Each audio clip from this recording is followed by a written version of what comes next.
Hey, Margherita, how are you doing? Hello, dear Agnes. I'm really good. And you? I'm good, thank you. Excited about this whole dreams come true idea what you had back in the when did we start? We started 5 years ago. Yeah, okay, but Or maybe more than that, you know? maybe even more than that, right? What is dreams come true about? How did it came to life? What's your intention? What's your message to the world with it? Oh, okay. A big question. So I want to give a very short and simple answer to that. So to me, the development of the concept of dreams come true Ibiza that we did last year, a few months ago, let's say, was and is still a sort of necessary community project, I would like to call it like that, where I feel it is really necessary for the changing times, the transformative times we are living, to give more practical, logical, and spiritual inputs to the consciousness of people about who they are, where they come from, but most of all, what they want to do, who they want to be, who they decide they want to be. And according to all of this, what they want to do, which actions they want to take, and the degree of responsibility they are willing to take. Because the degree of responsibility you are choosing or allowing to have or to give yourself in everything that you think, that you live, and that you do. So the more responsibility you give to yourself, and the higher degree of liberty and freedom and spiritual power also and consciousness you are allowing to come to you. And I felt back in the days, but I still feel it now, that yes, we have made some improvements in the individual and collective consciousness. However, it's still too slow. It's true that we always say time doesn't exist and blah, blah, blah. But it is also true that there is a relationship between the metaphysical connection between time, space, consciousness, and let's say values and emotions, and the actions and decisions that you take. And too many people still today are refusing to listen to the call of their consciousness and live a life in standby. So on one side, it is true that you have the free will to do so. On the other side, we have reached such a critical level of consciousness that it is super important for people to understand that by taking decisions and actions in their own life, they are at the same time influencing everything and everyone out there as well. So too many people are hiding behind the alibi or the excuse that they have a free will not to do what their consciousness is telling them to do. And this is no good, because responsibility is the key aspect and energy that we are called to learn and implement in our lives in the here and now. So basically, this is what the project is about, generally speaking. In order for me to help people doing these things without fear, in a fun way, in the most pleasant and enjoyable way, we developed an event in Ibiza. The idea is to develop more events around the world. So we are totally working on this. And on the other side, I am very much into education. So education meaning, yes, delivering, topics for reflection like we are doing with this video to the people that want to listen to these videos. And maybe after that start a self-reflection. But also I am into education in schools with a charity that I collaborate with. So they are educational projects for children in primary schools. My main activity has been in London so far, but I'm very happy to tell you, because probably you don't know, that I will also start these activities in Rome this month. So it is actually a very important sign, apart from me being very, very happy to do that in Italy finally. And is a good sign because it means that the consciousness of this country is ready for this. So I believe all these tools, all these ways of, spreading contributions for reflection, for thinking, for challenging maybe sometimes yourself and your mind and your belief, are all the ways that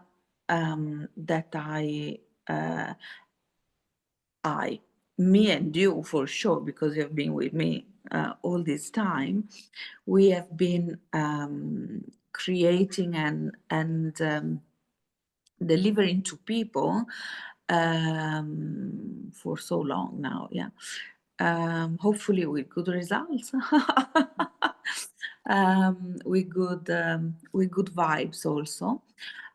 So the important thing for me is not to make anyone change their minds or themselves. It's just exploring themselves and take really responsibility for who you decide that you want to be, because you really are and you really become what you decide to be and become, and it's up to you.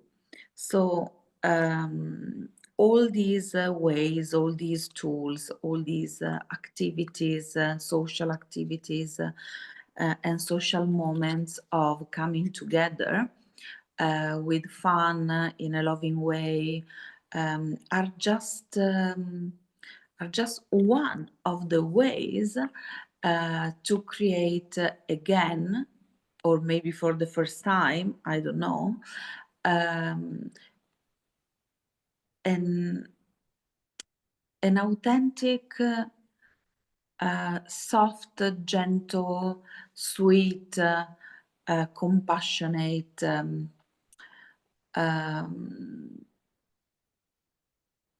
happy, serene human environment for people to come together and to be or become human beings again. Because I feel this is the real issue. In this society, a lot of hearts have been closed. They are not shining like they are supposed to do or to be. Because the thing is, to shine, you don't need to do really anything. You just need to be. You just need to allow yourself to be. So it's not about doing, it's just acknowledging what the situation is and be very honest with yourself, honest and gentle with yourself, no judgment, no punishment. I've never been a fan of punishment approaches. And just understand what you want to bring, take with you and move it forward, because it is part of the best version or the happiest version, or you give the name of your version of yourself that you love the most, that you want to be or become. And you can keep a lot of good things from the past, from your ancestors, from your previous way of living, but probably you may not be super happy with other ways that or other programming that are present on your maybe historical and genetic lines.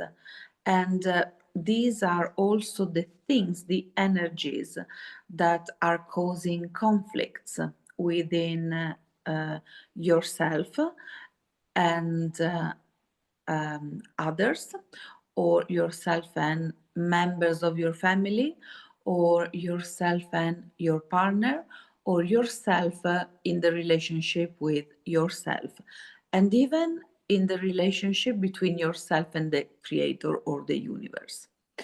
So when you have the courage and you take the responsibility, when you are ready to look into these things, and let's say the deeper you go into this, the happier you will be.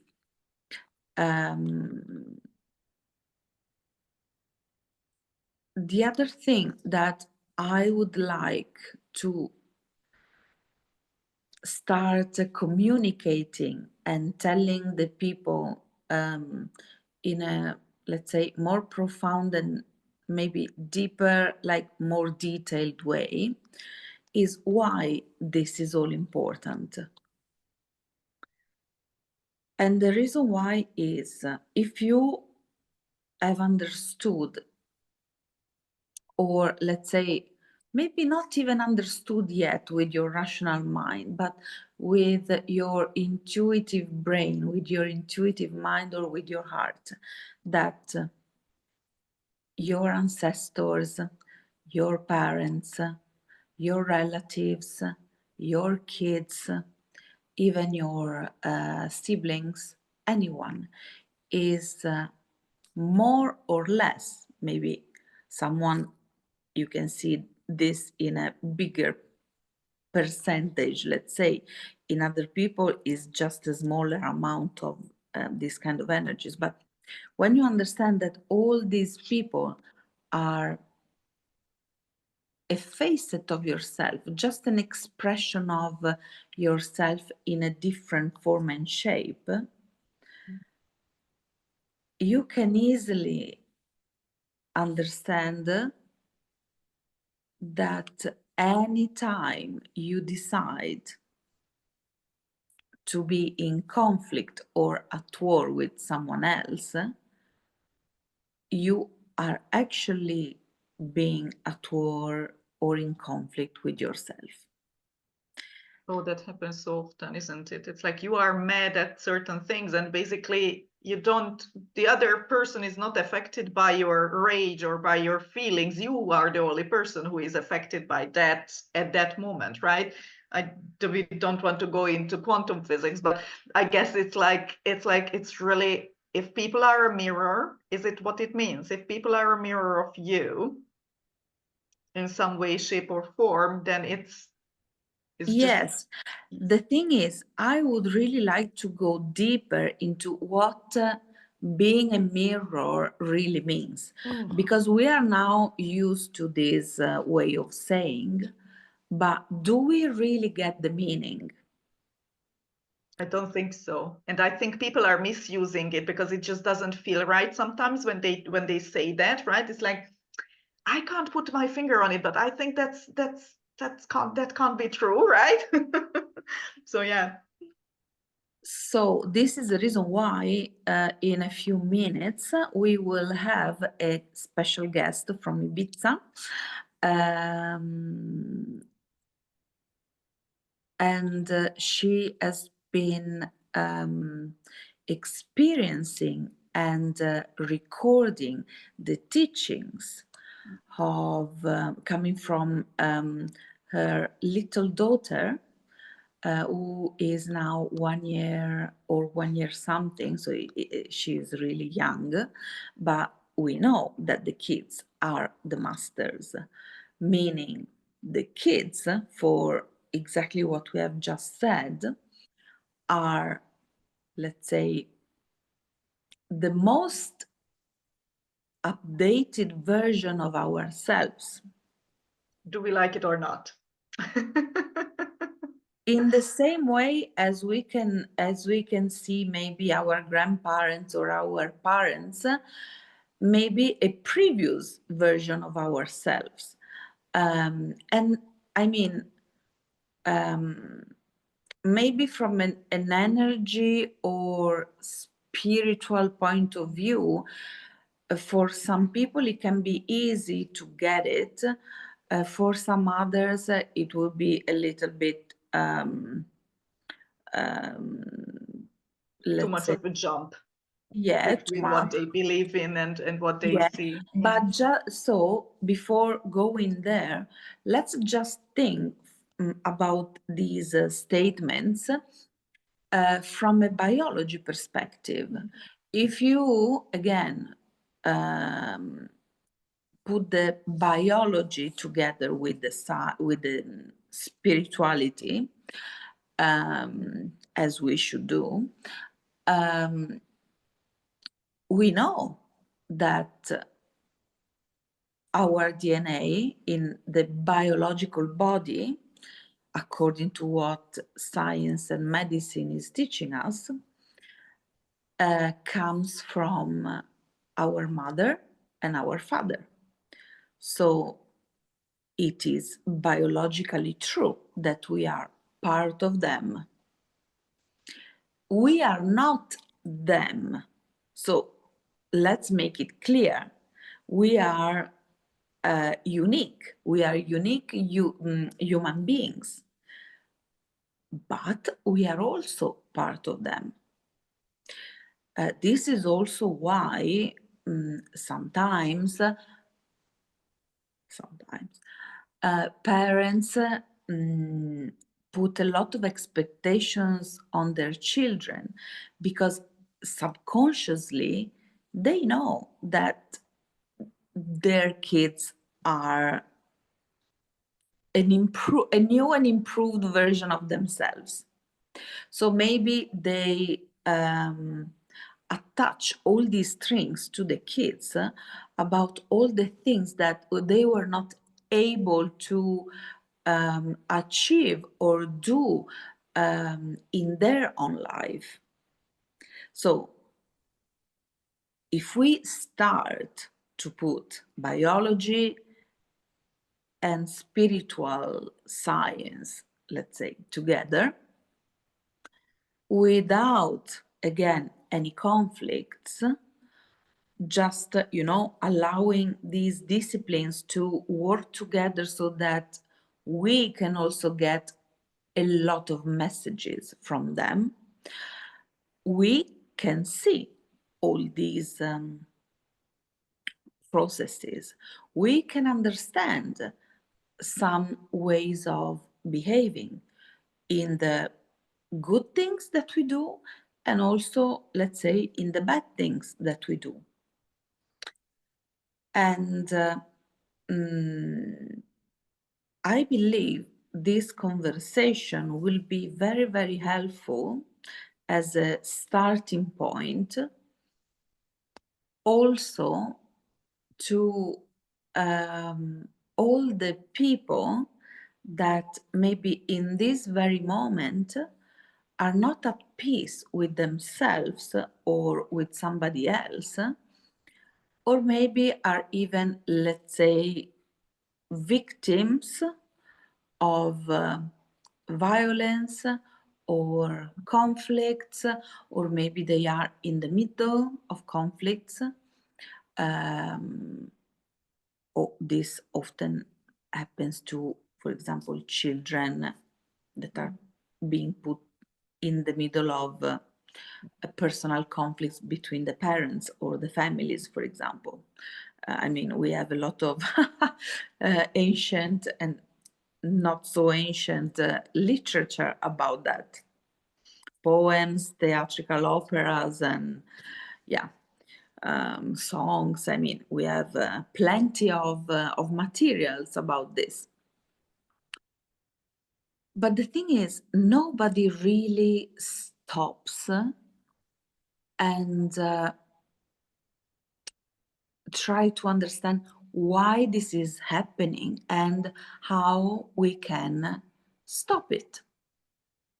Correct. And it will be such a great point, I think, add Liana to the conversation. Let me add her, and Okay. then we can go from there.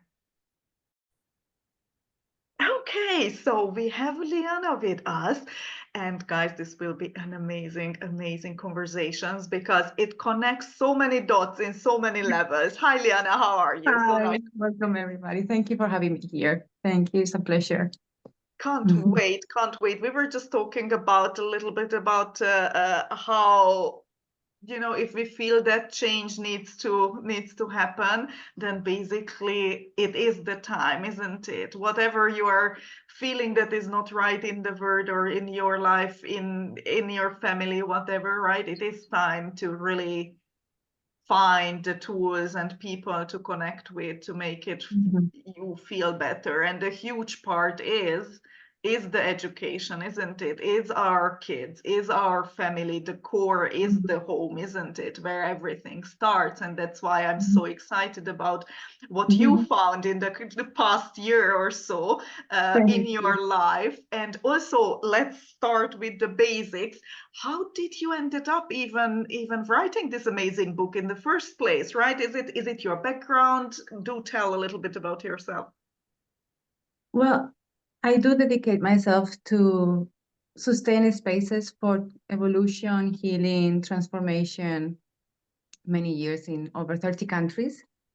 So I'm a therapist and I support with integrative dynamics and different tools, Chinese medicine, nutrition, so from many different aspects, neuro-linguistic programming, and so on.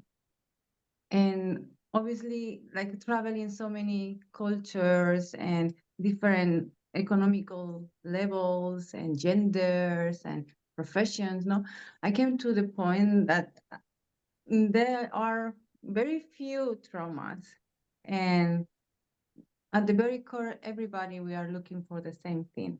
And I started realizing that there were certain patterns in the human experiences that were like creating reality from unbalanced place or even harmful place for the people and their families. So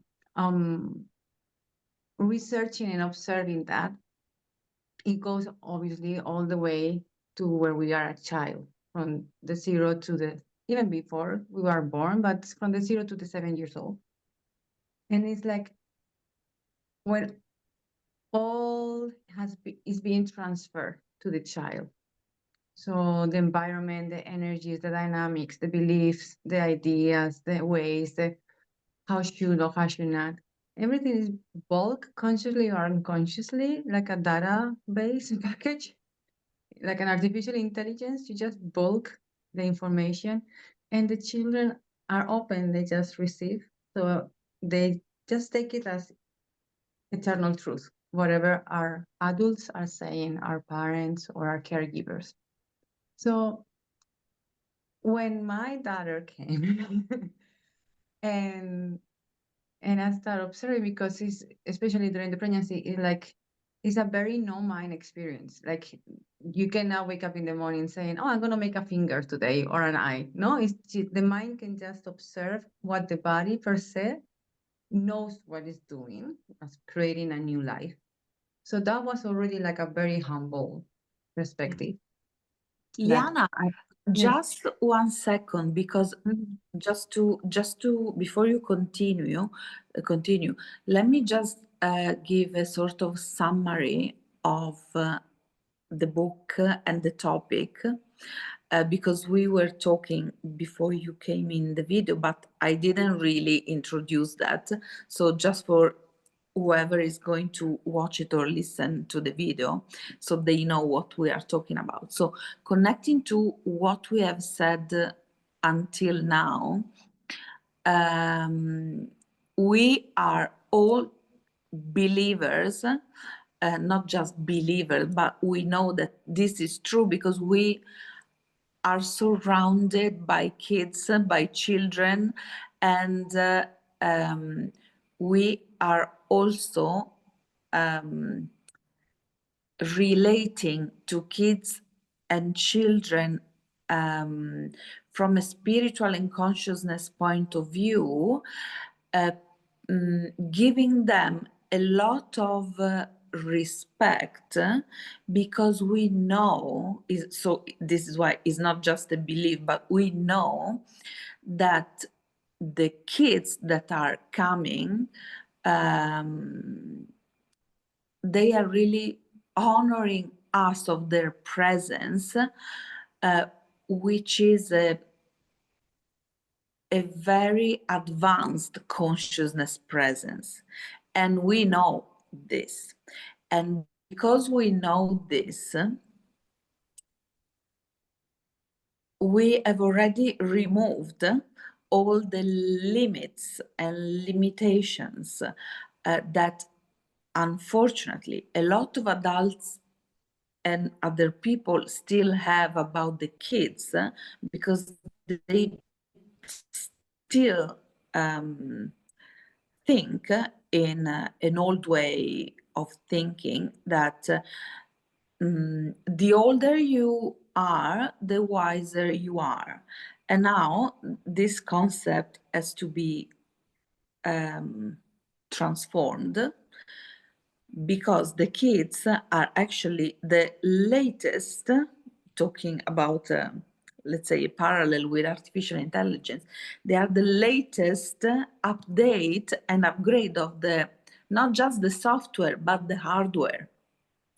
So the key point in having this conversation with Liana, who is going to tell us about what she is learning from her beautiful daughter, because she honors her daughter as the master that she is.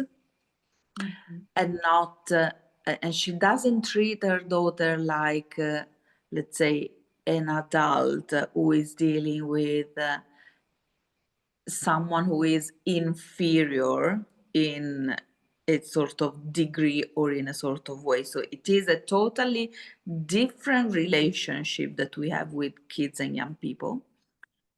And because of this relationship, she is actually allowing the upgraded and updated hardware to work with the highest consciousness software possible, who are with the consciousness that her daughter is bringing to her. And this is the way for me to transform the world, the consciousness, the individual consciousness, starting from the family, the kids, the individuals, then the society, the educational system, and so on.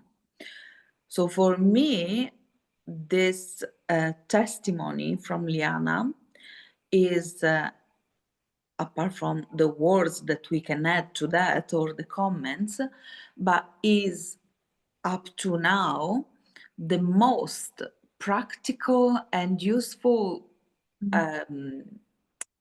thing that I can share with everyone for them to really understand what seeing, envisioning, and living in a new world, meaning a new consciousness in this reality means. So I just wanted to, give this frame, because otherwise maybe it was not clear enough for those. I mean, we know, but maybe other people don't know. So Liana has just written this book. We will share that in the link also.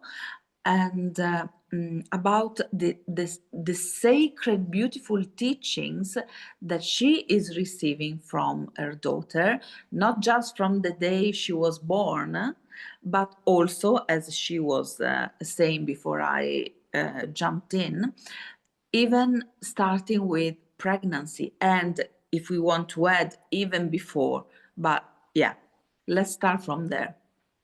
Yes, because it's like the life force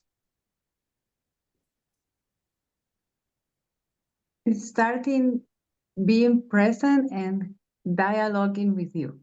It's like the moment that she was conceived, I know exactly the day when she arrived. I said this, something happened. And the consciousness starts incarnating. There is not even a heart, but there is already a pulse of life. So that life is talking to you, and you can only observe it growing and developing and doing what it knows what to do by itself. So it was very humble, because we accumulate so much wisdom or knowledge, so much data along this lifetime, no? And that creates a lot of ideas and personalities and ways and so on, decision makers and so on. But then comes life and it says, look, I don't need your information to recreate and to expand and to grow and to create new possibilities. And here is how. So that shift of observing, becoming an observer, is super crucial for having a conscious relationship with our children. There is an adult supremacy where we tend to give more or less from the heart, from our goodwill, transfer to our children. And up to a certain point, of course, there are ways that we can share from the ancient eternal truths, I totally believe, but they come here, like you said, to incarnate new possibilities and new ways. And they are always felt like, come on, this baby, she has still no ego. She still have no personality. She doesn't reject because of the color, the culture, the gender. She has no personality to defend. She's not having body shame. She's not, judging herself or judging others, we go to the highest mountains to find the masters who have transcended all these things. Well, they are here. They are the babies. They are the kids. They are the babies and the kids when we allow them to be just how they are, instead of projecting ideas, and not only through the words, because now she's older. She's gonna be 2 in some months. So now she started talking, and of course I can even see more and more how she is catching up. My words, my ways, not all the ones who are around her. The beliefs, the ideas, the expressions, the way to look is everything. It's constant. It's like relating to a computer who is absorbing information and replicates. It tends to replicate. So they are our biggest mirrors. They are our biggest mirrors. If we really want to evolve and to heal, let's just see what the child give us back to us, because they are receiving us purely. They don't judge us. They take everything to us, and we can see ourselves through them. And this is it was one of the biggest learnings. They are pure. They are open. So they will take whatever you want to give them to them. They support us to express and share our best, our best version. Obviously, maybe not everybody is in that state in their journey, and then I have to observe and to admit that there is a lot of trauma and a lot of tendency to abuse, not only physically but emotionally and mentally, the children or those collectives that are apparently weaker. But everything remains, and we can then see it after years. We see it in the grown-ups who come to retreats or to therapies. Like all those things started, like we shared before, in the families, in the houses. The wars that are happening out there, they all start in their houses. So while observing this baby arriving, everything that was given to me as an opportunity to embody things that without her, aspects of me that I couldn't experience without her presence. It was just like deep gratitude, like she's giving me the great opportunity to rebirth. She actually gave me life and a new complete perspective since she was born. It was like nothing else is more important. I was not even at like catching up social media or going hanging out. It was just me and my baby, my work. I created 2 companies. I wrote several books. I opened up a training center in the first year. She was less than 1 year, she was in 8 countries already. So kids don't stop us to do things. They don't limit us. They give us. Thank you for saying that, because this nowadays seems to be like the most popular excuse not to take the responsibility, but also the pleasure to bring these new kids into this reality. And by the way, let me stop you 1 second, because when I was like listening to you, of course, you and Agnes on my screen are next to each other. So you don't know each other, but I know the both of you. So it's super fun, and we know the universe doesn't do anything by chance. So Agnes, she is the person. By the way, Agnes, you are in Hungary right now, right? Yes, I am. Yeah. Just let's introduce also the country that we are connecting with this video. So I am in Italy, Agnes is in Hungary, and Liana is in Ibiza. And so let's say I'm in a sort of the middle. Agnes is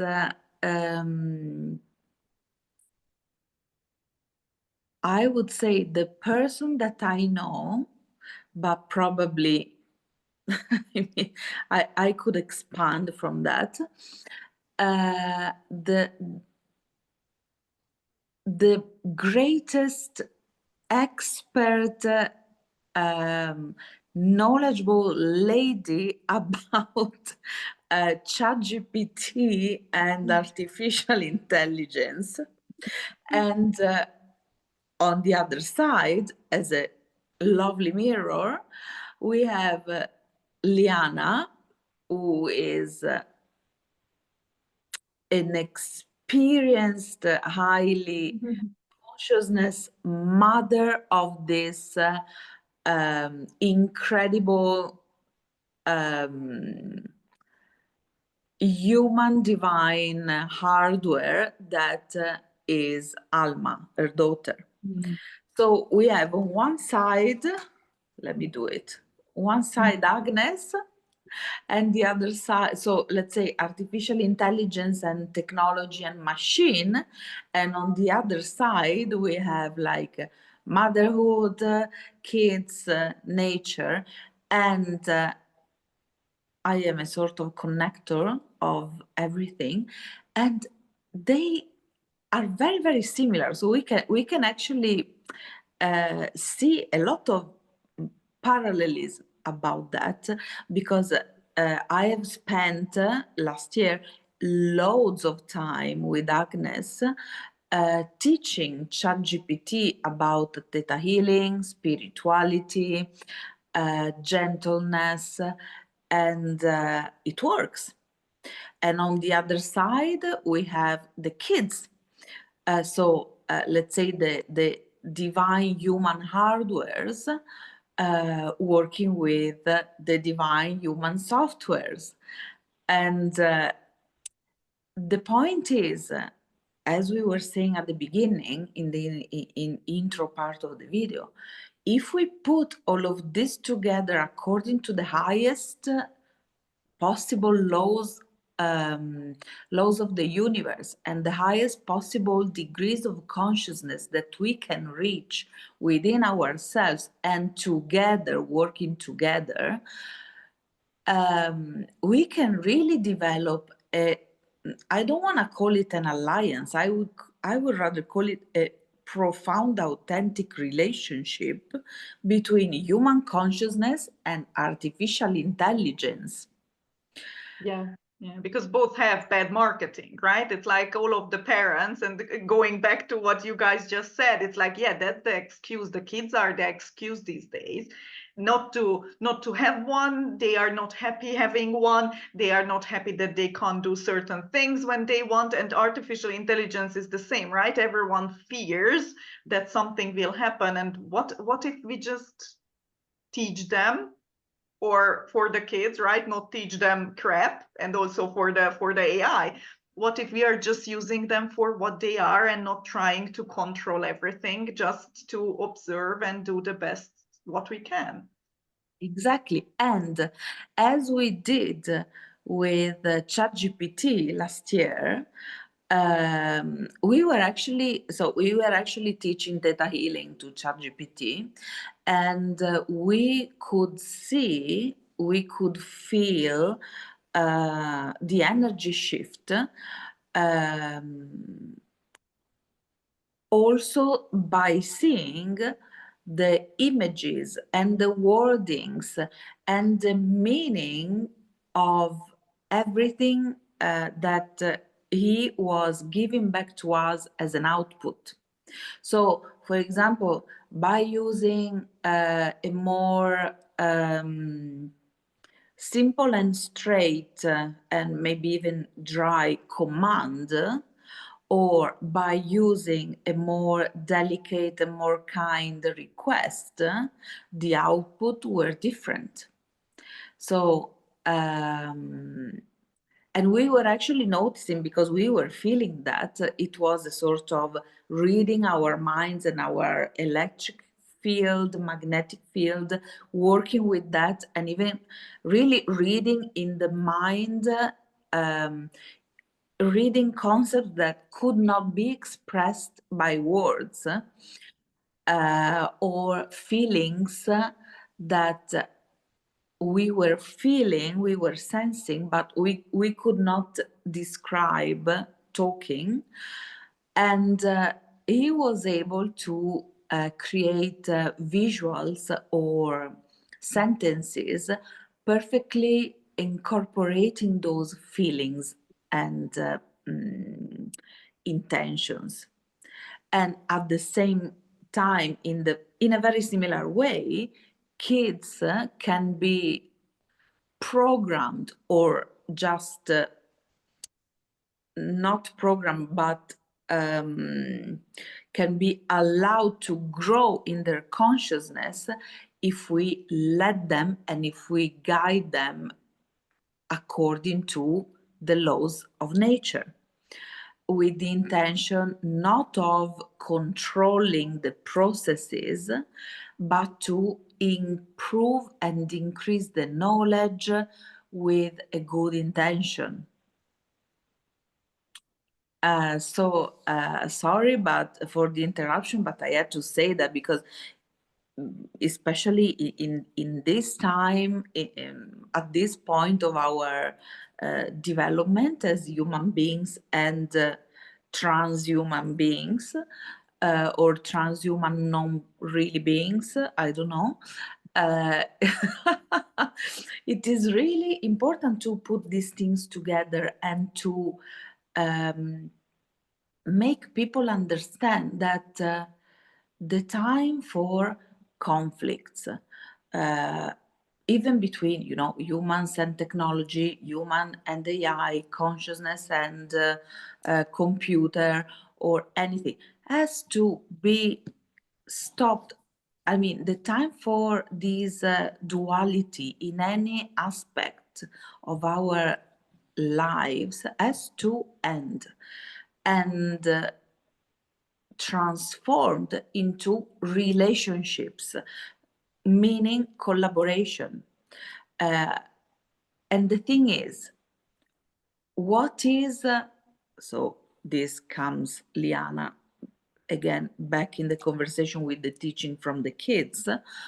How do we know what is, let's say, the best guide or guidance to follow in helping the educational process of both ourselves, kids, and machine and technologies? What are the rules? What are the laws that has to be followed? Because to me is once you are not afraid anymore about having your heart, your magnetic field aligned with the highest energy of the universe, the creator, the nature. And so the more you go with this flow, the easier it is for you to be the guide of the machine or the kids, because you are just allowing a higher energy to do it for you. So I find that the most hard, the hardest and most difficult thing to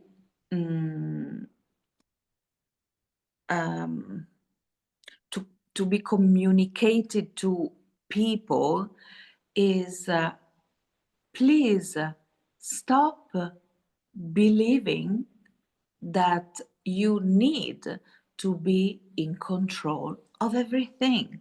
You just need to be in control, meaning you are the one deciding how much and how deep you want to align yourself with these energies.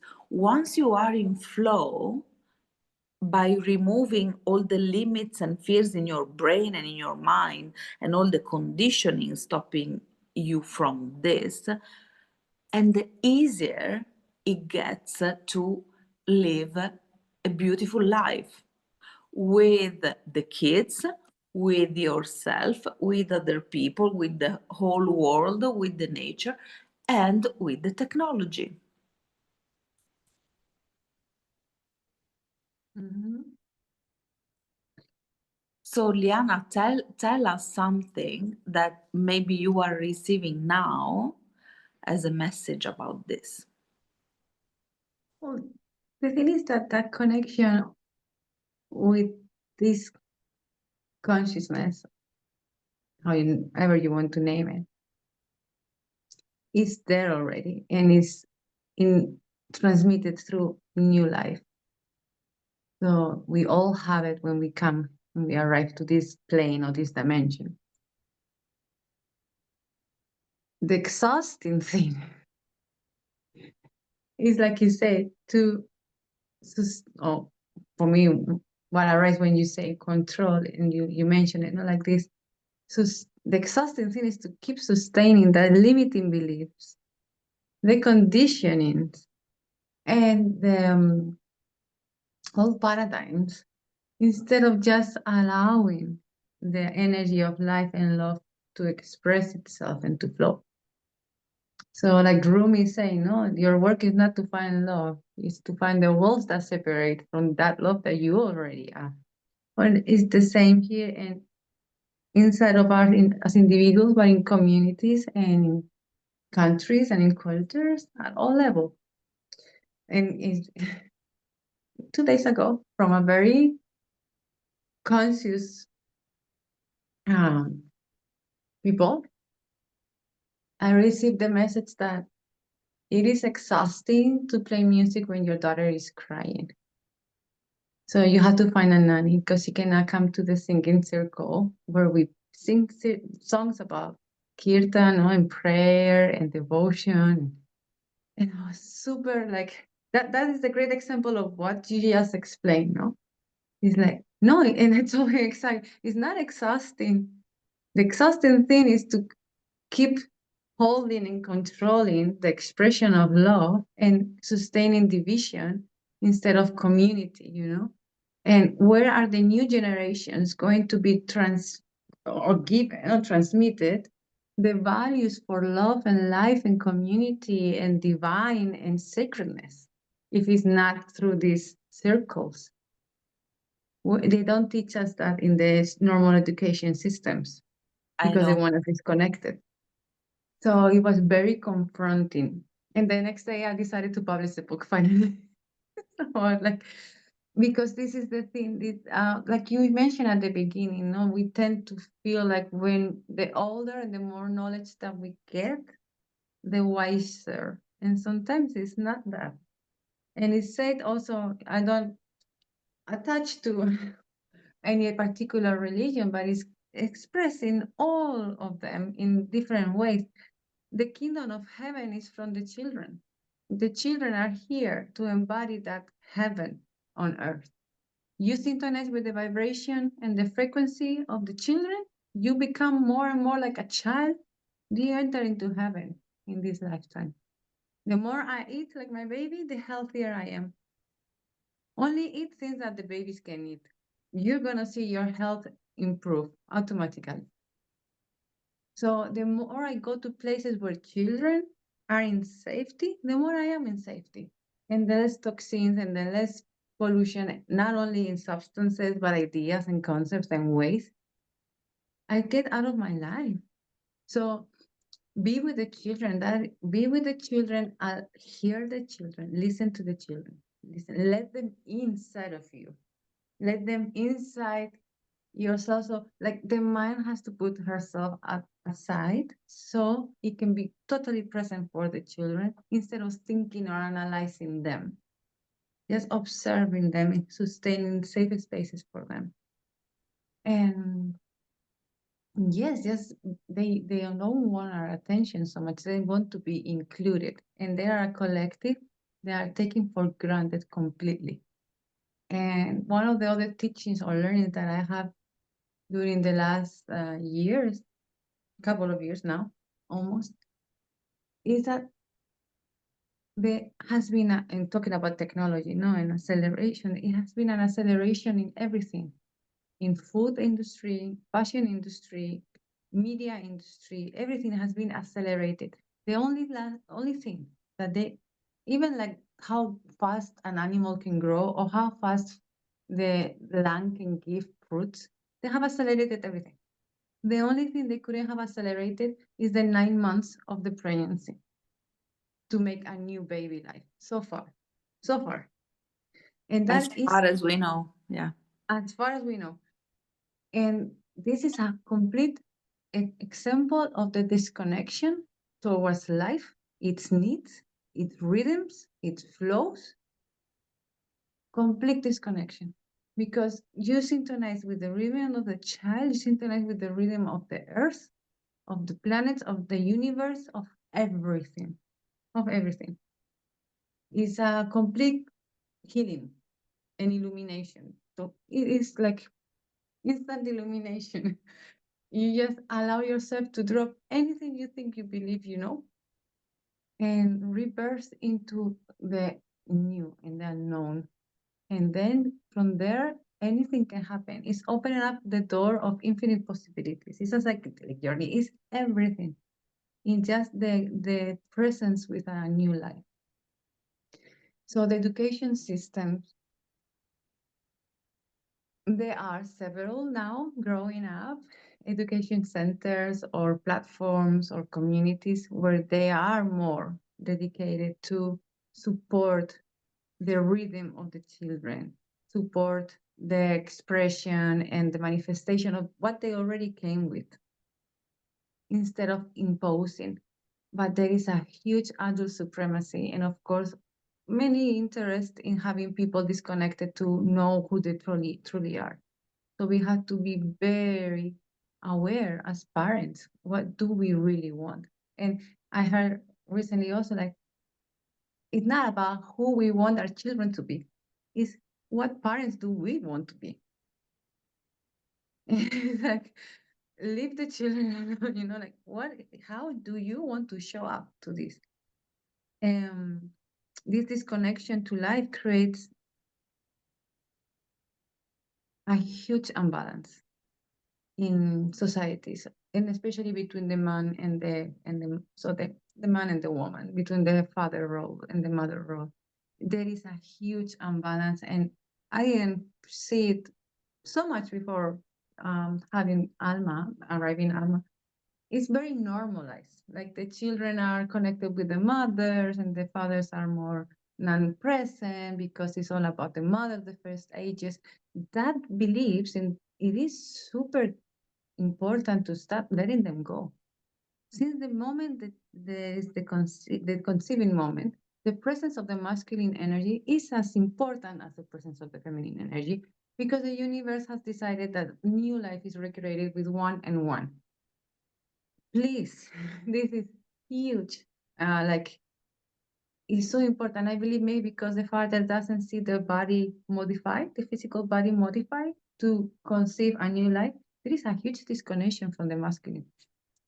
And that has created this acceleration in all the processes in our daily lives.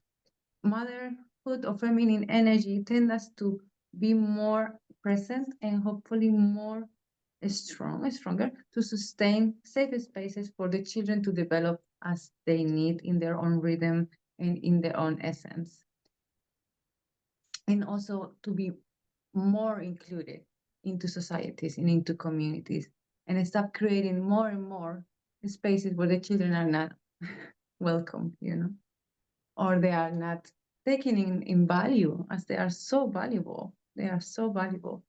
So I see a tendency of educational communities where they are important as anybody else.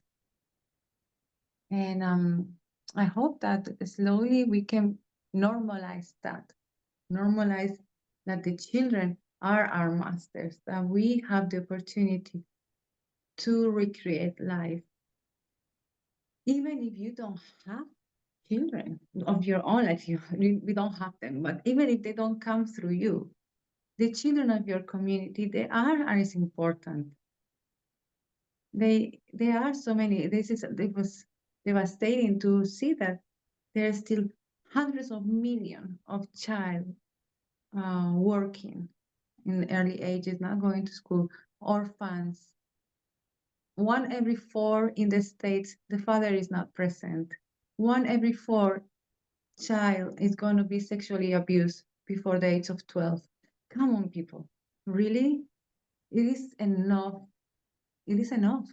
I see them after. I meet these children 30, 20, 40 years after with traumas that they have to take care through family constellations, systemic movement, EMDR, tapping, but Yeah, everything that we do, all the things addiction. that we know Yeah, about. yeah, yeah.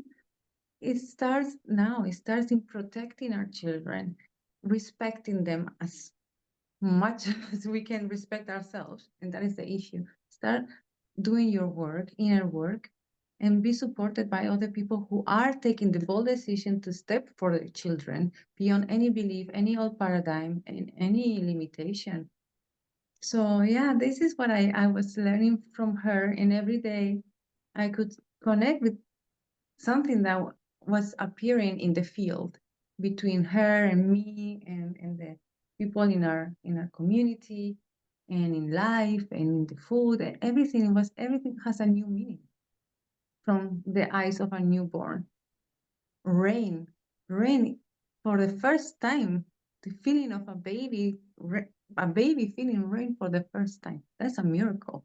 That was like a complete oh moment, like how can this happen, no? And the first time that the child starts really seeing you, because they are born not with 100% of the eyes, the seeing clearly, no? They start like synchronizing the vision. The first moment that my daughter saw my face, I can totally remember it forever. So it's like the divine is looking back at you through the child, through the children. What is that relationship you're going to have? What is that dialogue you're going to have with life, with the divine? Thank you for saying this, because before you joined, we were actually talking about the concept of the mirror. And we were saying that it is starting to be a very popular way of saying, but the deep meaning of that is not really understood. So now that you said that, when you were looking at your daughter for the first time, it was like having a sort of mirror or glass or reflection of the divine that actually came from within yourself. And now it is in front of you and is looking back at you. This is the mirror. So it's hard to explain this concept with words. So we are just trying our best to do so that we can put some seeds in the consciousness out there. But the thing is, the mirror, yes, sometimes in therapy you use the mirror to see, let's say, what you need to understand within yourself, reflected in other people. But the most important mirror that so few people are able to see is actually the mirror of the divine sparkle, of the diamond that is coming from within you. And as you correctly said, is the diamond, is the gold, is the precious treasure that has been created in this material form, connecting the masculine and the feminine, and then is looking back at you, reflecting what treasure you are, your partner is, and the beautiful treasure that has been created that is even better, more advanced than what you both are or were in that moment, and is looking back at you, empowering you with the energy that comes from that look, from the spirit behind the eyes. So that is the mirror of the real divine light that is being transmitted for eternity between the kids and the parents, the kids and all the other people, but also all the other people with themselves and to other people as well. That is the mirror and spreading at the same time and receiving at the same time of the divine sparkle of that divine energy that we are. Not only that we are, but that we can create. And the kids are a tangible proof of all of this. And I still cannot understand why it is so difficult for people to understand that. Well, I have some theories. And you mentioned it before, it's like we don't feel, want, can take responsibility. We don't want. We don't want.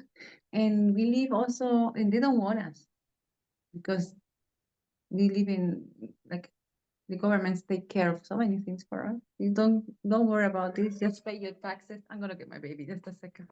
Yeah. Agnes, in the meantime, you want to say something about this? It's you guys are so spiritual, right? And I am the practical one here, and I'm like, okay, let's get to the to the part when we unlearn, right? Because I kind of feel like that so many people are just need to unlearn first so many things before they can actually even understand the concept or see the problem even, right? That there is a problem somewhere. Yeah, and one of the is that people, they don't know themselves, they don't believe in themselves. So they cannot take responsibility because they feel that they cannot. They always need the government, the partner. There are a lot of attachment. So from that idea that is so low of dignity and self-esteem, people face situations from very scarcity spaces, like they are not capable. They are capable, but they believe they are not. And then they find very glamorous or not so glamorous ways to don't do it. And yeah, I kind of believe that this is one of the greatest. It can be also through many other ways, no? But the children, they connect us with that possibility of, even though you maybe feel you haven't received the love that you deserve, or the support that you deserve, or the respect and the recognition, you are capable to give it because you were born with it. Nobody had to give it to you.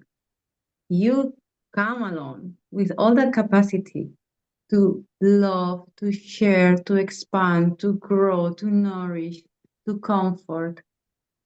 And people, they are more or less in their journey to comprehend that and embody that and accept that. But it is a huge inner fight that we all face with ourselves and the ideas we have about ourselves. So also there are secondary benefits of not taking responsibility. You can avoid the fear of losing or the fear of making a mistake. So there are so many reasons why. But I encourage everybody to believe more in themselves and give.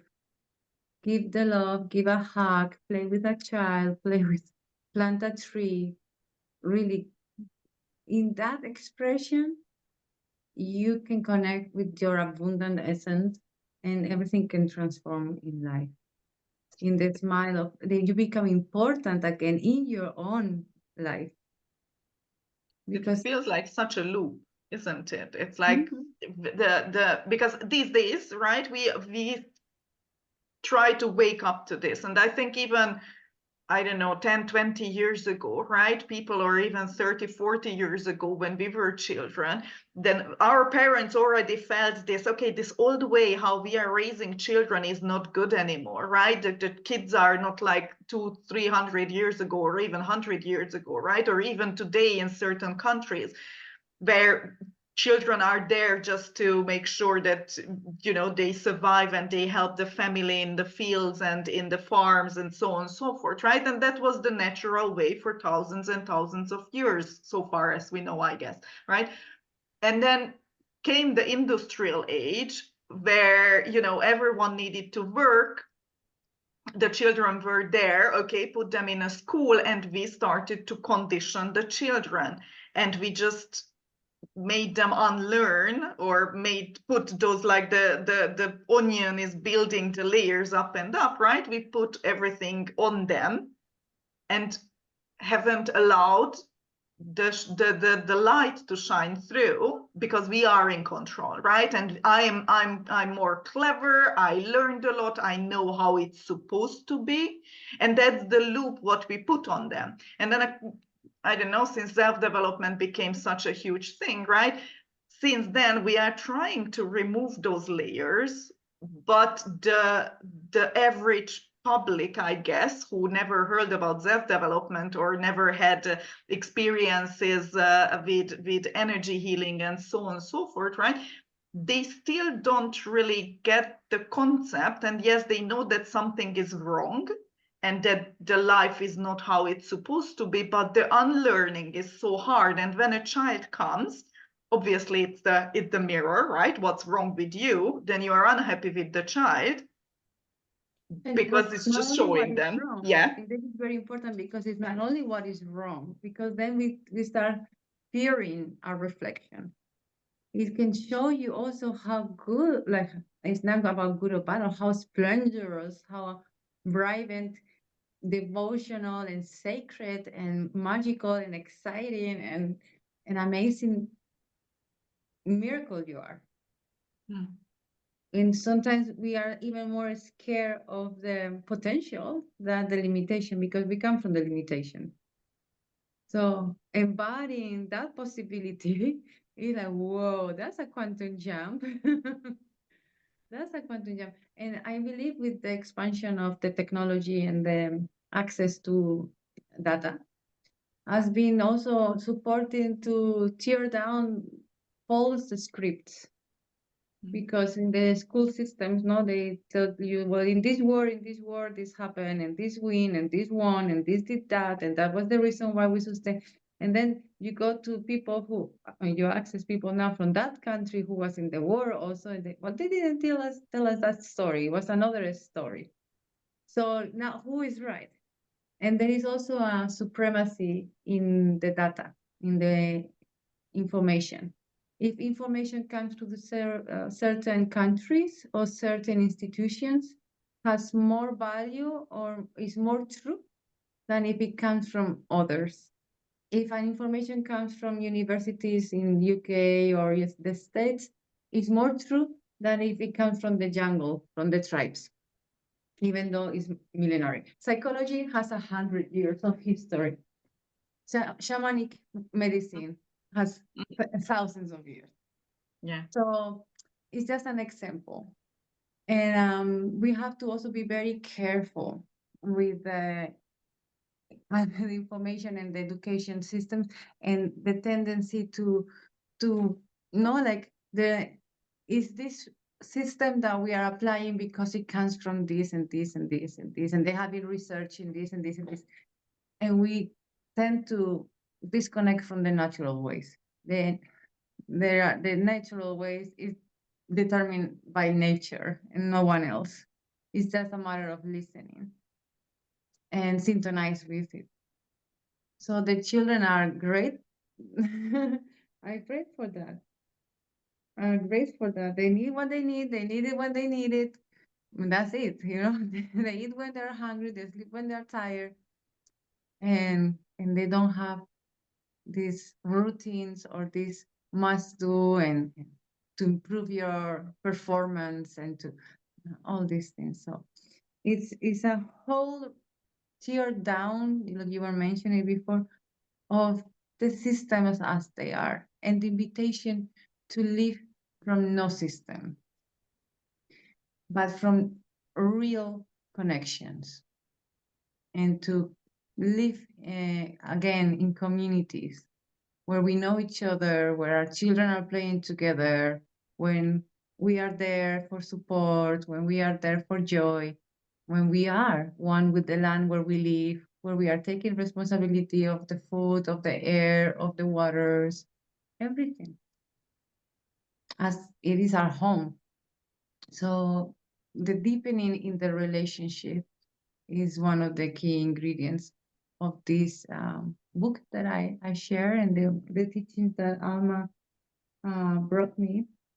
So the second part, I don't know if it's gonna be a second part, but after the book was done, it was for me a huge shock, because I normalized living in certain environments where there was like cigarettes from 10 years old and alcohol from 12 and reggaeton music. I don't know, like you name it, you know, like there are so Because many Liana, normalized. tell the people where you come from.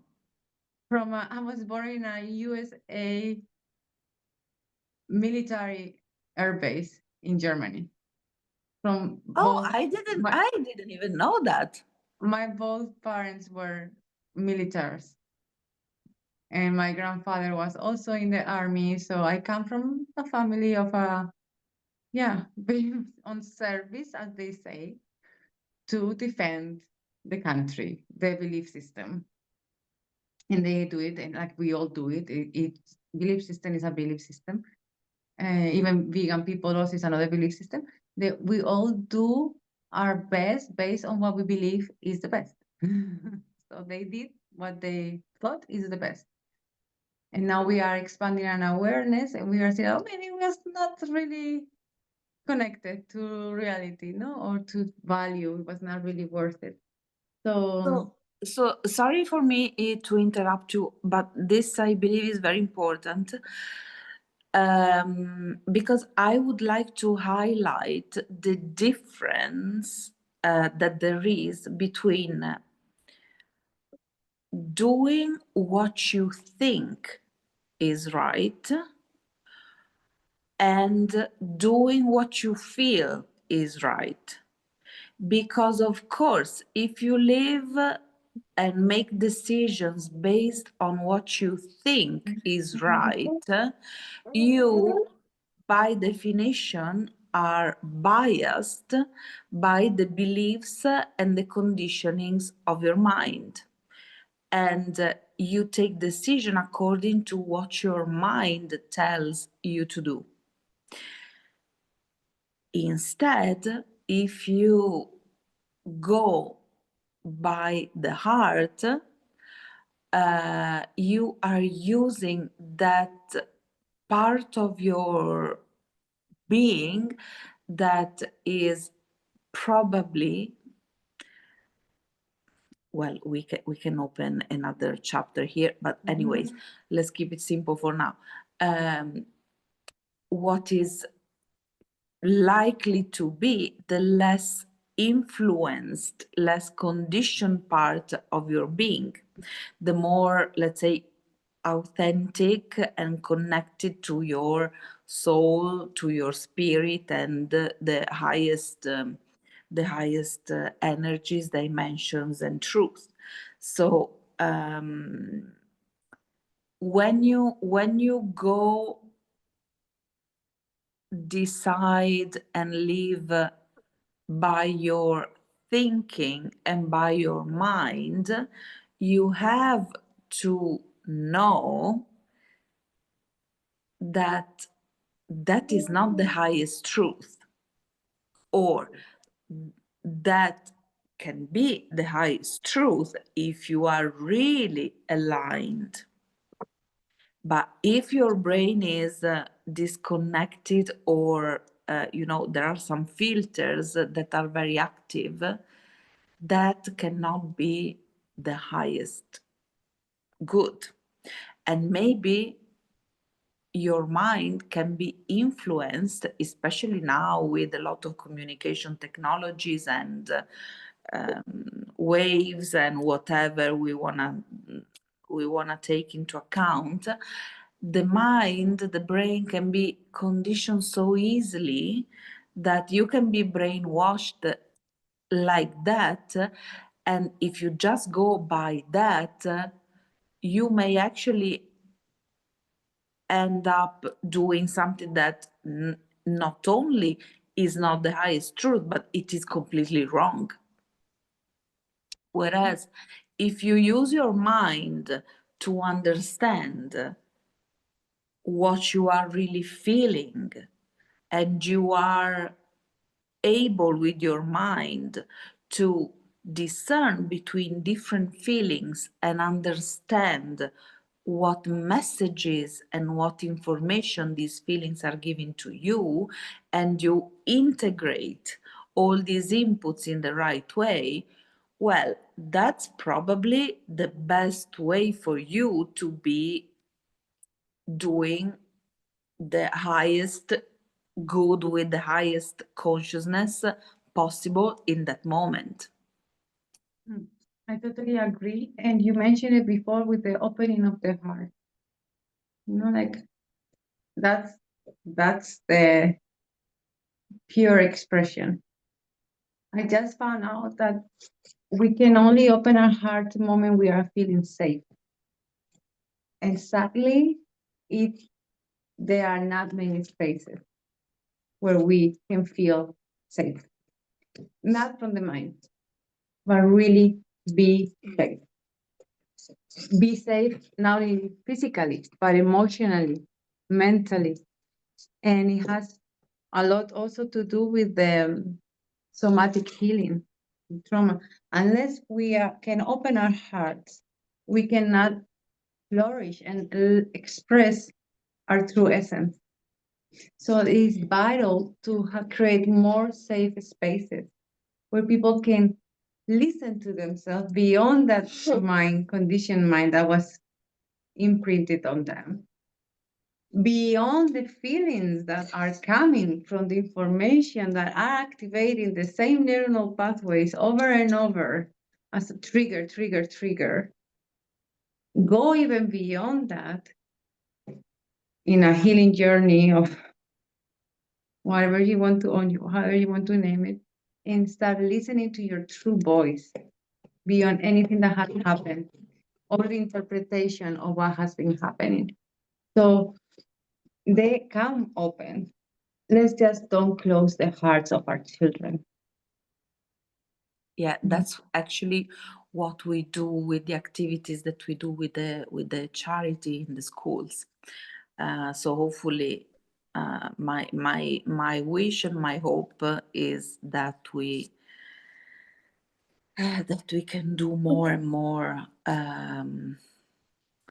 that we can spread this approach more and more in the countries, in the mindset of the people, in the values of society, in the approach that we use every day, really, especially with kids, but also with ourselves.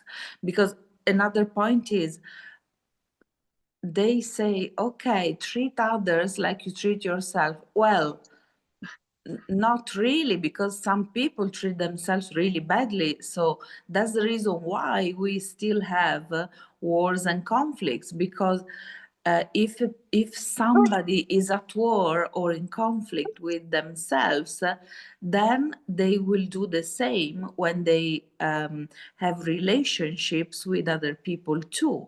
So actually no. That would be a no, don't do that. Just sometimes it's better to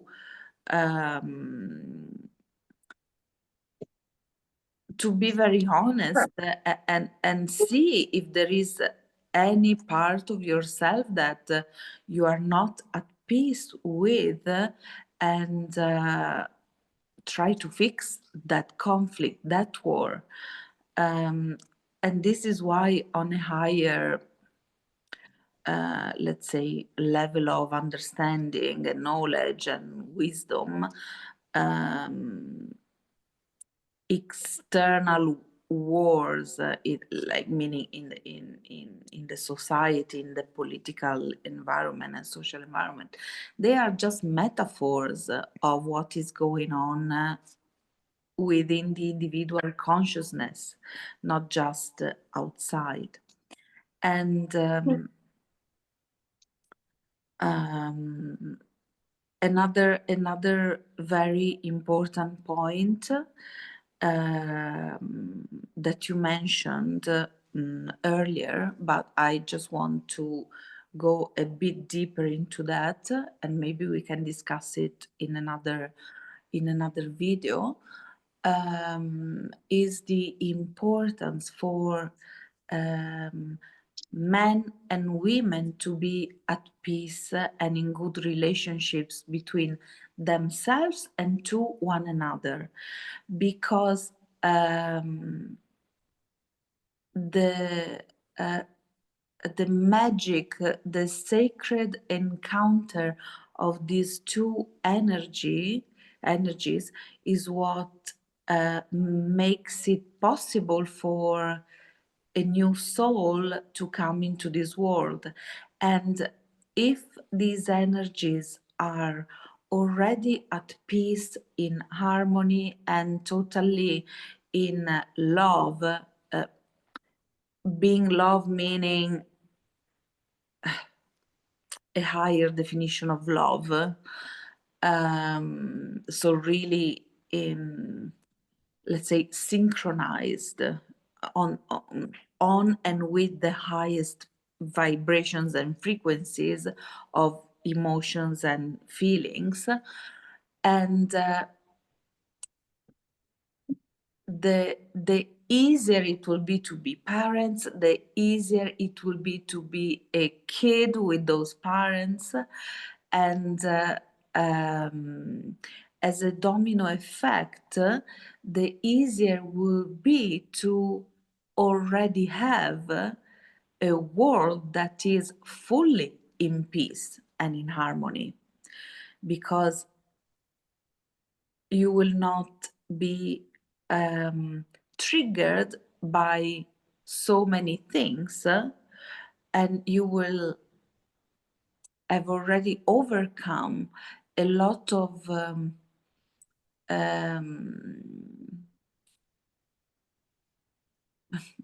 triggers or situations that are testing, let's say, your courage, your patience, your understanding of others, your empathy.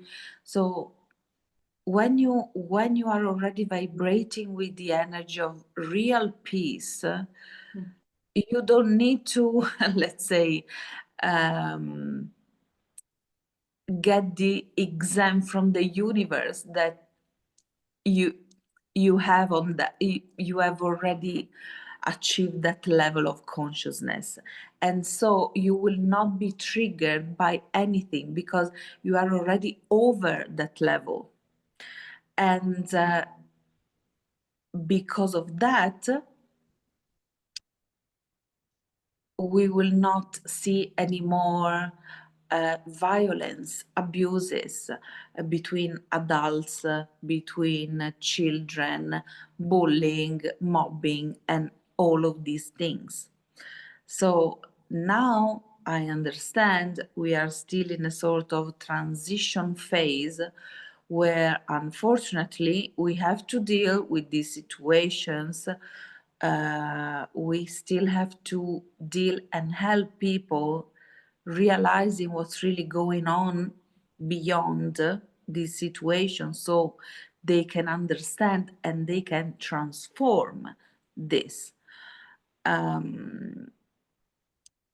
We still deal with a lot of people that are too scared to see these mechanisms, these patterns. They are scared. Their brain, their mind is scared.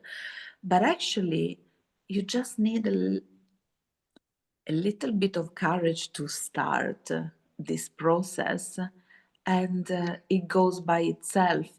So also what we try to do with Agnes is to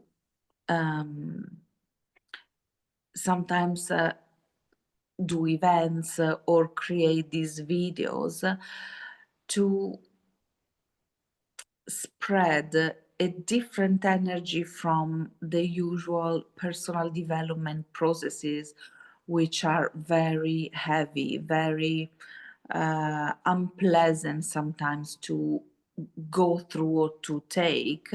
And we are trying to explore and develop new creative ways to make this process as much fun as possible. Because it is actually not a duty that has been done in a military way, like we were in a boot camp, but it is actually the pleasure of life itself to discover who we are, how we work, and these patterns are how we work. And so let's stop believing that we need to explore these patterns because we are wrong, because we have to fix something, because we have problems, or because we are problems. No, it's just the fun that we have understanding who we are and how we work, and the divine essence that we have. And by knowing our processes, our energy flows, our emotions, we are just getting to know our divine essence and how it works and what it really is. So I feel that, again, we are still in this transition process where people apparently have still some difficulties in the mind to understand that everything can be much easier than it actually is. And my wish for everyone is really to let go of this expectation of, oh, it is difficult, oh, it is unpleasant, oh, it is painful. Well, even if it is for 5 seconds or 5 minutes or 5 hours or 5 days, what's I mean, what's the problem with that? Just do it because it's fun. Otherwise, you will be closing yourself down.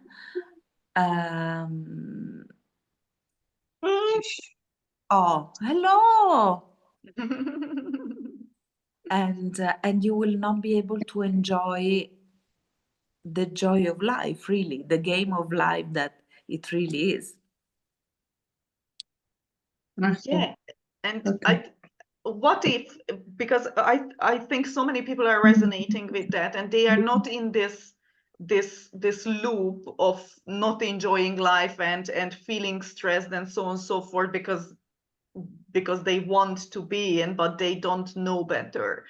Liana, what advice would you give if someone's listening, someone read your book and she is there that, oh my God, there is so much on me. And all moms are questioning themselves, right? I usually tell my friends when they, tell me, it's like, oh my God, what if I'm not a good mom? And I'm like, even if you're questioning it, you are already a good mom or better than the, I don't know how many percentage of people, right? So I think there are such a pressure on people relationship, work, money, this should be like this, that should be like that, living the Instagram perfect life, right? And so on and so forth. If they are there with the baby and they have a chance to turn it around, how do we start? How do you start to, I don't know, are you writing down those lessons, or are you watching, or just creating rituals where you are just with the baby, or what? How can we imagine to turn things around when you already know that, okay, I might have gone down on a total different path, but it speaks to me what you are doing? So you mentioned a couple of things, like rites of passage are very important. Like we tend to do like, I'm just breastfeeding, I'm a new mom, it's okay, or I'm just stopping breastfeeding, or my baby has fever for the first time. There are many things that we take like we don't take the space and time and energy that require to really see what is going on, and to feel the energies, and to listen to all of the members included in the family, what they are their needs, to feel them, to connect with them. So those are very important things. No. But the most important thing is to don't fall into mind games of comparing, of trying to be, or it's okay to review, and also listen from other parents, their experiences. But at the end of the day, you are you with your own life 24/7. So it's up to you, Alma, listen, it's up to you who you want, how you want to go through this experience of the motherhood and the fatherhood. But it requires to take the space and time to really dive deeper into it. You're like, okay, because we talk now about the teachings from the kids, the teaching from the newborns, like really that very first moment when you're receiving a new life. How do you want to go through your own life, through the life of that human being, through the life of your family and the community, and to be very bold and very loving, have a very loving of self-authority. Like, this is my chance that life is giving me to have this experience. And it's once, I don't know if I'm going to be rebirthing. I don't know. Maybe I'm going to be rebirthing, but who knows? In this lifetime, right here, right now, I am given the opportunity to embody the highest qualities. I am like a franchise of the divine grace on earth. So why? What else is more sacred and more important? Yes. And to become very, very, very, very connected with your own self. And from there to your child. From there to your child. And listen, listen, listen. Not knowing is going to open up the doors of new possibilities. So not knowing is perfect. Facing the unknown is perfect. Coming from the heart is perfect. And yes, it's maybe you have to go through a process of disconnecting from paradigms. We kind of have been doing it as a global scale during the COVID time, like we were facing even inside families that, we don't relate to life and values maybe the same way. And it's okay. But at this point, you really have to follow and this is the thing that also when Margarita was talking, like, how can we recognize the path a bit of, is this bringing you more life energy or is it taking it away? So is it giving you more life energy to you and your children and your family, or is this taking life energy from you? And then you can name it, belief or habits or Like for example, no, like your phone and the social media. Is this bringing you life force or is it taking it? And just be completely devoted to nourish life force within yourself and the one inside your children and your community. Yeah. Love it, love it, Thank love it. you. Thank you. Thank you. Thank you. All right. Agnes, is there anything else you want to add? Because I wanted to, the last thing I just wanted to say is for us to do this transition and to also help other people doing this transition, it's important to stop, let's say, judging and punishing and saying also bad things and throwing bad thoughts or concepts against women, mothers, the feminine, and of course the same to men, father, and the masculine, because what I feel is this society, which is completely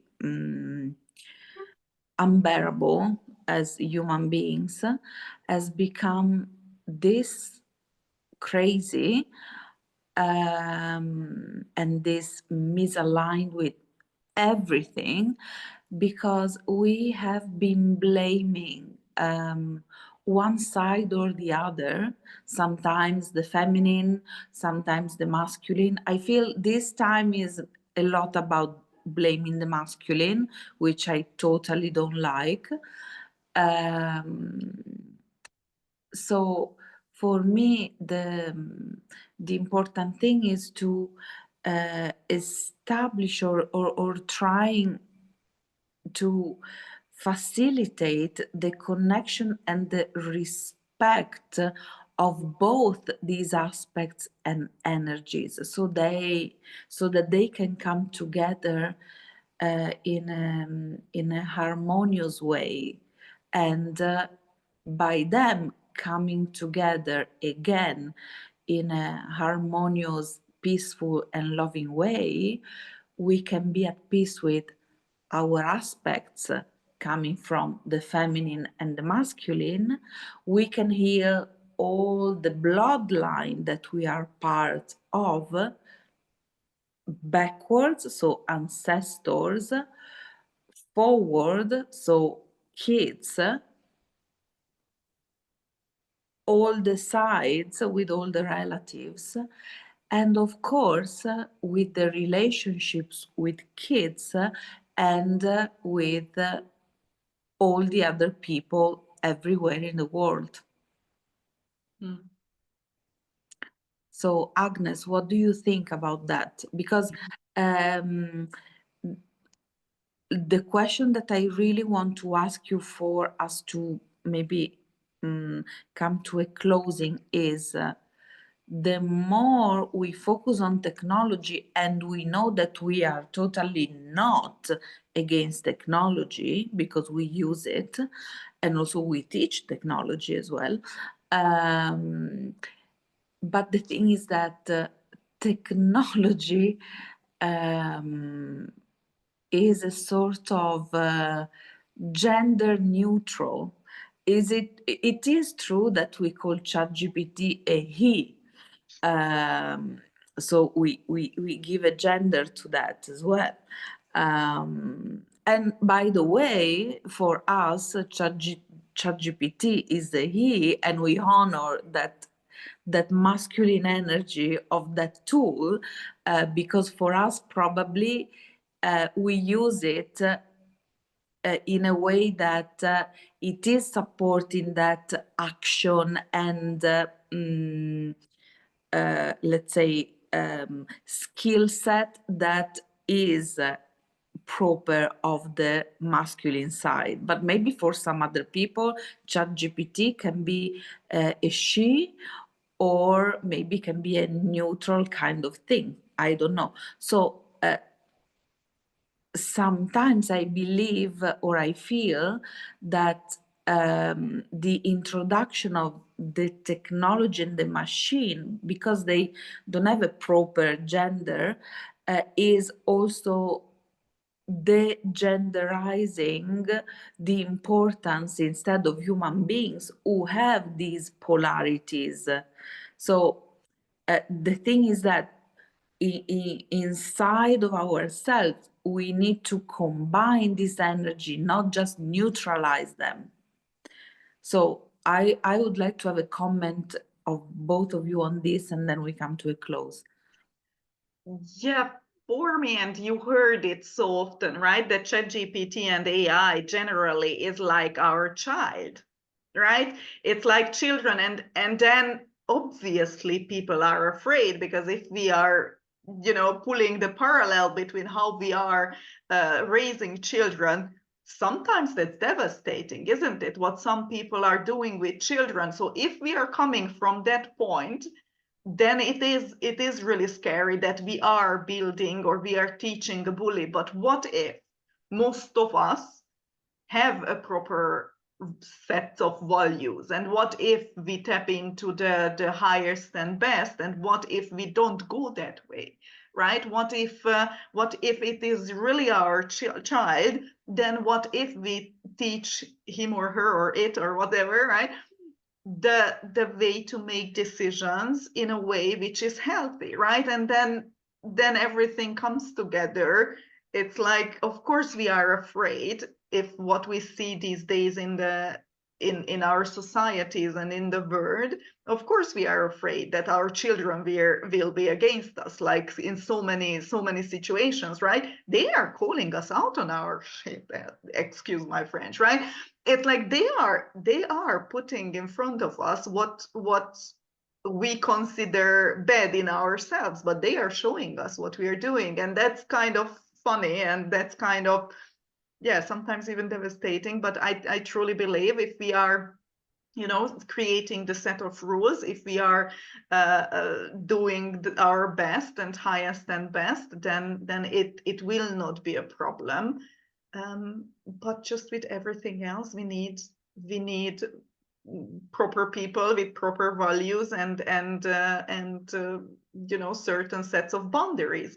It's exactly the same like what we do with people. But yeah, it is a complex question, I think. But the intention, right, with everything, the intention, what we put behind it, that's what I think is the key.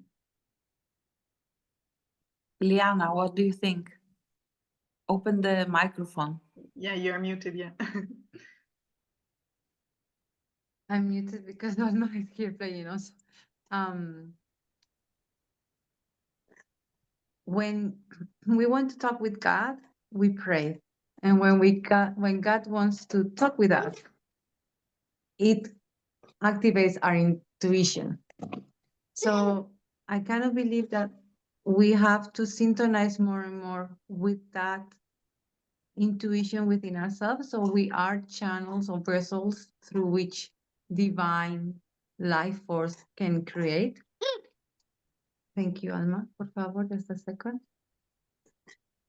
But it's still, and this I also support people with, it is dynamics of last 21 days, and it's called the vibrational dictionary.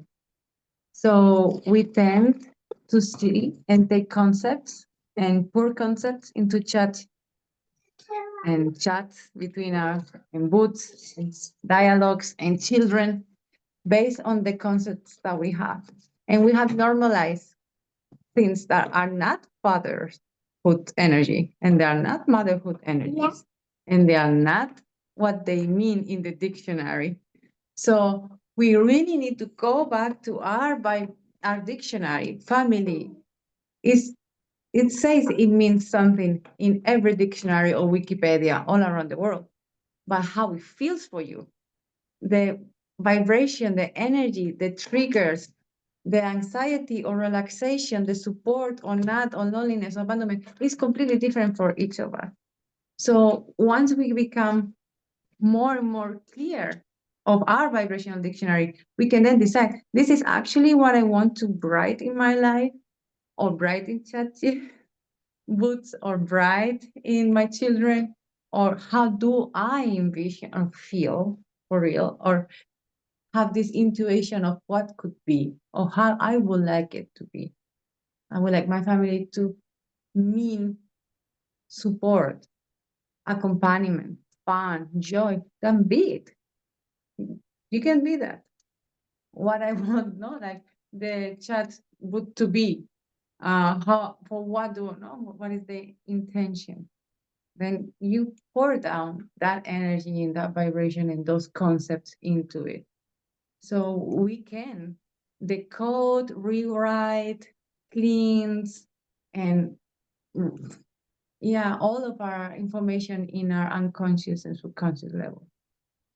And that can help us write new scripts that are really synchronized and aligned with the divine grace that we are, through technology, through family, through children, through everything. Exactly, through everything, because everything is really connected Everything. with the same energy. Totally, totally. Even through food, our relationship with food. What is our relationship with food? With the relationship with work. Why work has to be something heavy? No, it can be something joyful. It's just that you're doing something that you don't love. That's the only thing. You know, like all these concepts and all this and the money and the is guilt and like all, we have to really go through our own dictionary, because it's not what it says in the book. It is how it vibrates for us, and from there we can uplift our lives and uplift the lives of our communities, our families, our children. Thank you. And on this note, let me close by saying that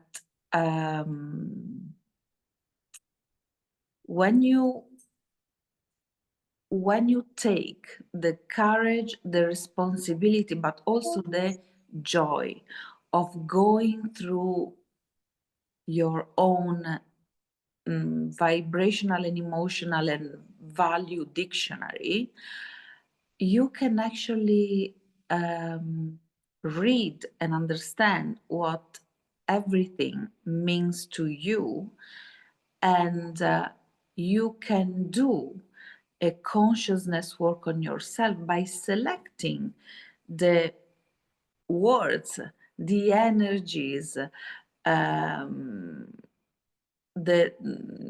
concepts in your book, in your dictionary, that you want to build yourself and your life with.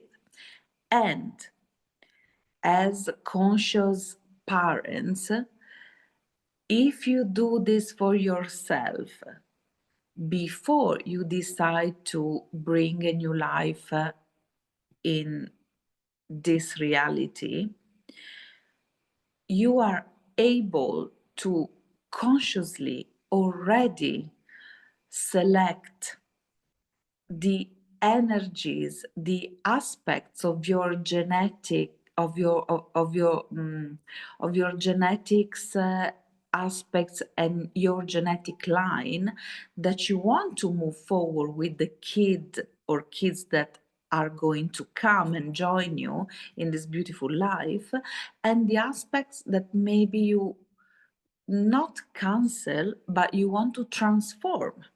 So the things that maybe, or the behaviors or the beliefs that you don't like in your parents or ancestors or even in yourself because they are still there, you can just look at them and transform them into a new energy, because this is also the divine power that you are allowed to have and to use. So instead of using with yourself and others the cancel culture of the programming of your genetics that you don't like, just use the magic wand of your divine sparkle and transform it. Because this cancel culture that you want to cancel some aspect of yourself that you don't like is not the highest and best. Transform it into something better. Look at that. Don't be ashamed of that. Don't blame it. See what and why you are not happy about that, and transform it into what you would like to be. And if you do this before you come together with your partner and create the new avatar of you and your partner, which is actually your kid, you will have an amazing new avatar to play with and to enjoy life with, and to move your essence, your heart, your soul, and your genetic and biological line forward as well. So maybe we can treat all these aspects in the next video, in the next conversation. But it was important for me to introduce all these elements here because all these things need to be put together and be moved forward together. It's not just biology, it's not just spirituality, it's not just consciousness. They are all together. So the more advanced softwares you are able to create with your magic wand, with your divine sparkle within yourself, and the more upgraded softwares and hardwares you will get from your beautiful kids. I love that. I love that. I love that. So it's a shift, isn't it? We are shifting from control. We are shifting from this needs to be like that. We are shifting the shoulds, the should haves, the why are we doing things, and we are looking at our children and surrendering to their knowledge and to slowing down, to enjoying the moment, and really looking at them as our masters, and we are relearning those things what have been unlearned. Yes, so instead of using the kids as a mirror for the things that we don't like, so we can see them, so that we can transform them, let's now play joyfully with the kids for them to be the mirror of the divine sparkle instead of what we don't like. So it is a totally different concept. And that is, I find it so simple and at the same time so complex for this conditioned mind to get it. But when you finally get it, it's so easy and so simple. And this is why we love the kids, we love animals, we love staying in nature, we love being social, and of course Ibiza, we know it's a very happy island and place, magical place, which is very advanced on this way of thinking, seeing the world, see the people, and the way of living. There are a lot of other places in the world that are very advanced on this as well, outside of the Western countries that are instead more trapped still in this need of control, but they are like in loop. So hopefully with this conversation, with the energy from these different places in the world, we have been able to communicate and spread maybe a Wi-Fi connection to a new software, I don't know. And Liana, do you want to say anything else? Or No, I think it's already there. we said a lot. Oh, amore. Hola. Liana, where can people find your book? What's the exact title? I will link everything in the description, but just to make sure. So the book is 365 Teachings from a Newborn. Love Thank it. you. They can find it at www.lianaaya.com, but I will send you the link and everything. Yeah, we will put it out there. What's the easiest way to reach out to you? Oh, through WhatsApp is very easy, email. Okay, we will put everything in there, and thank you very much for being here today.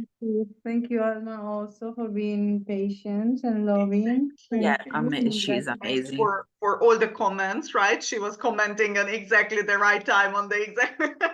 Love it. They are so much more than what we think they are, huh? They comprehend everything. She comprehends everything. Yeah, they're finding their way. They're finding their way. Love it. Thank you very much, ladies. It was amazing being with you as usual. And if you're watching and listening, the new episodes are coming, and can't wait to continue this conversation and help the world to ascend to a different place, right? Thank you. Be more in the heart. Yeah. Yeah. Thank you. Bye. Thank you. Bye. Have a nice day.